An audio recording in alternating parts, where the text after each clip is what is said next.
In the previous video, we established that receptors work by being present at the surface of a cell and making very specific and very high affinity interactions with some sort of a signaling molecule. And that signal is then propagated inside the cell where it can communicate information and influence cellular reactions. So in this video, we're going to explore one type of these receptors, and that would be the G protein coupled receptor, or we call it the Gpcr for short. Okay, so the idea here is that there's a few steps in how this protein works. Okay, so before the signal binds, so I'm going to go ahead and erase this.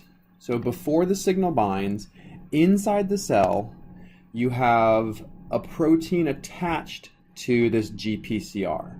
Okay, and this protein has three different pieces.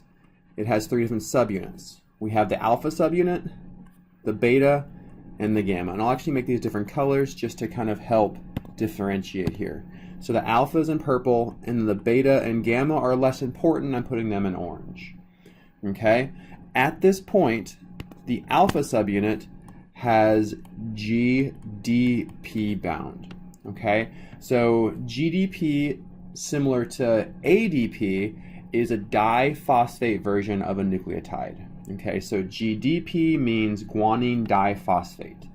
Right, so this GDP is bound to the alpha subunit of our G protein coupled receptor.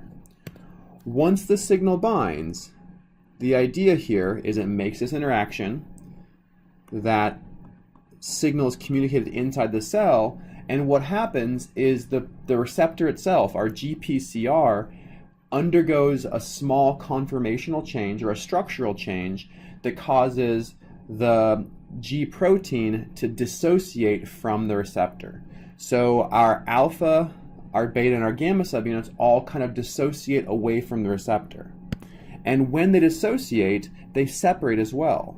So we end up with our alpha subunit separating from our beta and our gamma subunits. Okay, and at this point, we see an exchange. So we have GTP now binding, and the GDP gets released. Okay, so when the alpha subunit is off in the cell by itself, it's not bound to GDP. Instead, we have GTP bound. Okay, and it's this form of our G protein, the form that has GTP bound, that's the active form. Okay, it's active in that it will then interact with another protein on the surface of the cell. So there's another protein that sits on the surface of the cell here. It's not a receptor, but it sits on the surface of the cell. And our GTP bound alpha subunit will make an interaction with this protein. Okay, and this protein is called adenyl cyclase. We're just going to put it AC for short. This stands for adenyl cyclase. Okay, and adenyl cyclase is an enzyme that's responsible for converting ATP to cyclic AMP. So it will convert ATP into cyclic AMP. And we'll look at the structures of these things in the next video. So this enzyme gets activated when our alpha subunit is bound to GTP, which then interacts with adenylate cyclase.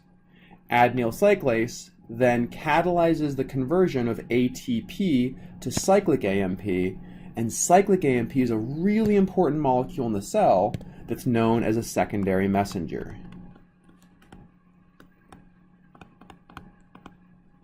So cyclic AMP is our secondary messenger, which then amplifies the signal even more. So cyclic AMP can go on and interact with other proteins.